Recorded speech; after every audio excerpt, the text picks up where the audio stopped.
Hi, welcome to our channel మన పల్లె రుచులు. ఇవాళ మేము దోశలు వేసుకున్నామండి. పన్నీర్ దోశ చాలా బాగుంటుంది. ఇది ట్రై చేయండి.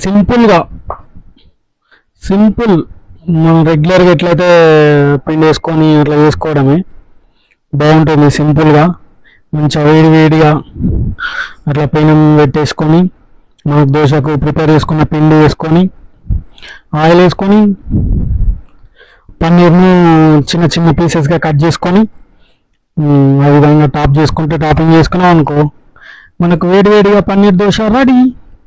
చాలా బాగుంటుంది. అందరూ తెలిసే ఉంటుంది. జస్ట్ మేము చేసుకున్నామని చూపెట్టడానికి మాత్రమే వీడియో అండి. ఒకవేళ తెలియని వాళ్ళు తెలుసుకుంటారు కదా. దాని పైకి వెళ్ళి రెడ్ చిల్లీ సాస్ అండి, అది వేరే ఏం కాదు. బాగుంటుంది టేస్ట్. నైస్. టాపింగ్ చేసేసుకొని ఇంకా కావాలంటే ఇంకేసుకోవచ్చు. ఇప్పుడు ఇంతకుముందు వేసిన రెడ్ చిల్లీ సాస్, ఇప్పుడు వేసేది కిచప్, టమాటో కిచప్. ఇది డిఫరెంట్. ఇది మేము ఎక్కువగా యాడ్ చేసింది.